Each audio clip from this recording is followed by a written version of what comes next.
And welcome to Week 4 of the Chris Brecht State Farm Insurance Coaches Show here on 1360 WOW. I'm Matt Jarvie, along with me, Coach Rocco Dobran. Coach, good to be with you, man. Oh, great to be here today. It was a great turnout last week. You got to execute just about everything you wanted to. Yeah, it was one of those games, and the players handled it well, and we happened to be the better team, and so our guys just did the best they can, and didn't want to overdo it, but it's hard to go out there and not play as hard as you could. So. Yeah, I know. Yeah, and we all know you're the kind of guy that's not going to run the score up, and you really didn't. I mean, you gave your guys the first half, and they're going to play all out. Right, absolutely. And you expect them to anyway, right? All of us do. Right. And as a result, it ended up being 69-0 for the final score, but 55-0 at the end of the first half against the Lakeview Sailors. And then you put your younger guys in there in the second half, and they played very well defensively and got some more points on the board. Yes, they did. They did very well, and they were excited to get in the game. And we ended up having a JV game, so they kind of took that as their JV portion that second half, and enjoyed playing. So. Oh, I bet. Yeah, Chance ran very well.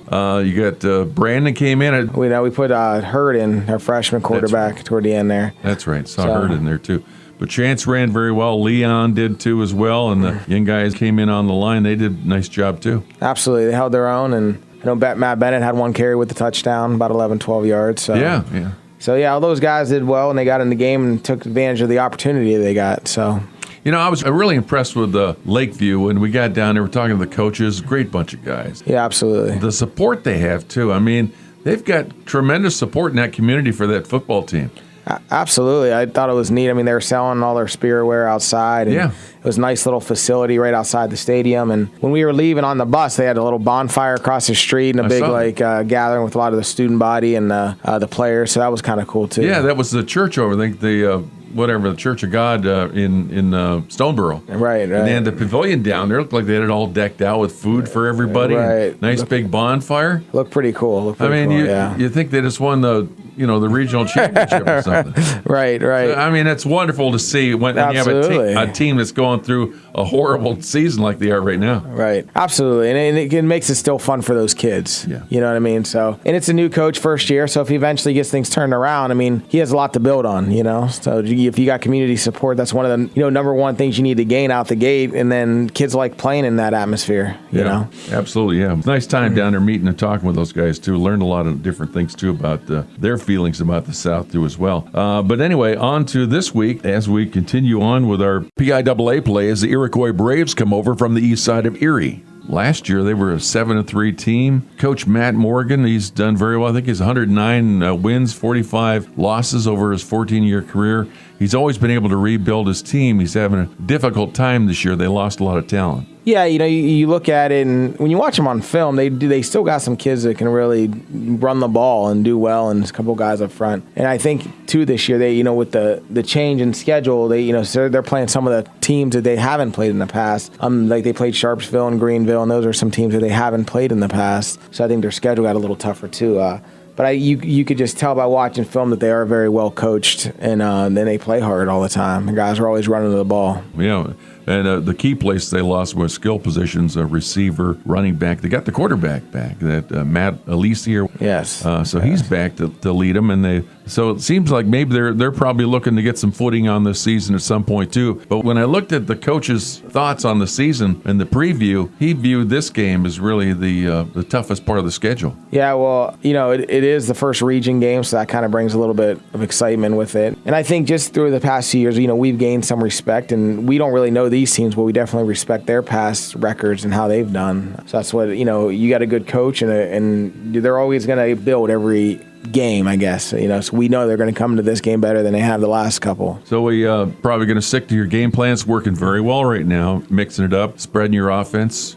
Absolutely. Ryland's really hot right now, being able to run the ball and throw the ball. And then Mikey and Fedor touching the ball, they're very dynamic. I mean, they can make any touch a touchdown. So, right. And their offensive line is coming around. After that first game, we've kind of found our fit and where guys fit best, and it's worked very well the last two games, and those guys have gained confidence. So that's been a great thing, and obviously our defense has just been pretty outstanding all the way through. Yes, they have. Especially up front. The middle guys stopping the run. So yeah, it's been nice to watch. They've really risen to the occasion. And Aiden Thomas came out, got a couple of catches there. It was nice to see him in the game. Woods has had a few catches too here. He had a couple early on, first couple weeks. Richie Picart's he's our leading receiver right now, so he's doing phenomenal. And then it's one of them things where the last couple games we've been ahead, and you didn't need to throw too much, just enough to keep them honest. And all those guys, Brandon had a catch last week, Smile, and like you said, Aiden had a catch, and Richie Picard had a couple catches, and Slayton had a catch. So we're really spreading the ball out. All those guys are good receivers. We find out today, or, we're finding out if we get this Jay Green back this week, which should be a nice thing. He's been out for a year and a couple games now, but he looks great as far as rehab goes and on the practice field. So hopefully he gets cleared and we get him going in that receiver core too, because I think he's going to be another special one once we add him back into that receiving mix. Well, that would be nice. Yeah, have even more weapons out there. Absolutely. Because there's a lot of times you'll run 4 wideouts, right? Absolutely. 4 and 5 a lot, yeah. Yeah. So some empty sets and that kind of thing. So there's always a space open out there for absolutely, you too. Absolutely. And a lot of those guys play defense, so the more we can sub them out and keep them fresh, it's great. I think you hit on that point right. We're trying to wrap it up here in a little bit, and we got the whiteout going on here tonight too as well. It's a great promotion that they put on too from Chris Brecht, State Farm Insurance. Hopefully you got a T-shirt from him up at his office on Main Street. If you didn't, stop by and grab one sometime here soon. But you hit on the point, too, about the schedules changed so much this year, too, and I think Iroquois find themselves having extra difficulty based on that. And I think they're looking to us, and I'm not sure about that. But last week, the South dominated the North, not just in PA, but in Ohio, too, as well, except for games like, Cathedral Prep and St. Ed's, and Menor, and some of the teams that were playing up here along the Cleveland area. But we were one of the teams from the North that did well against the South. Mercier's Prep also against Hickory. Right, absolutely. So that was about it, really, for the North doing a nice job against the South schools. So I have a feeling the county is probably looking for Conneaut to do well, because it's been a difficult thing for a lot of them, Yeah, absolutely. And a lot of those schedules have gotten tough, and it kind of is what it is, but I think everyone's going to rebuild and get back to where we got to be. So, but I expect this, first regional game kind of starts out, no record, who wants to win the region? We only got 3 games in the region, so everyone's going to count if if these kids if they want to win it. So how does that work too, Rocco? That Seneca didn't have enough players to field a team, I guess, due to injuries. Yes, that's what I understood. Yes. So they went ahead and played. Manchester came in from Akron. To play Sharpsville. Yeah, Sharpsville. So Seneca didn't play this week. Yeah. So it gets counted as a no contest. Oh, it's not. They don't win by forfeit. No, they didn't win by forfeit. Okay. I'm not sure exactly. I mean, I know that happened, and maybe it's because Sharpsville found another team. But I know in Ohio, there's no forfeit unless you start the game. So it's just a no contest. Oh, I see. So if they end up for whatever reason they can't play, it's just a no contest. There's no, if they come and start the game and then quit, then it's a forfeit. Right. But otherwise, it's just no contest. And like for Ohio points, they would divide it by 9 games instead of 10 games, like whatever your points are at the end. So yeah. So hopefully Seneca stays healthy and can serve part of the region and can finish it out the season. And just for their program in general, it'd be a nice thing to. I know they're in a rough spot with only 19 guys or so on the team. But it would be good for those kids that are there, that are practiced all summer to finish the season out, So right, you can really feel for them, Right, absolutely. For the position you're in right now. So we'll try to find out more about that too before game time as well. But look forward to the game tonight.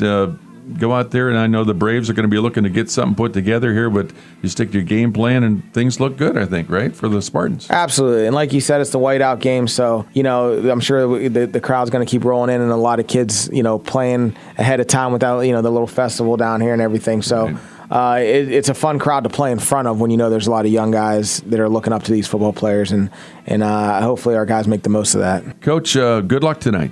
Thank you. Appreciate it. You've been listening to the Chris Brecht State Farm Insurance Coaches Show here on 1360 WOW.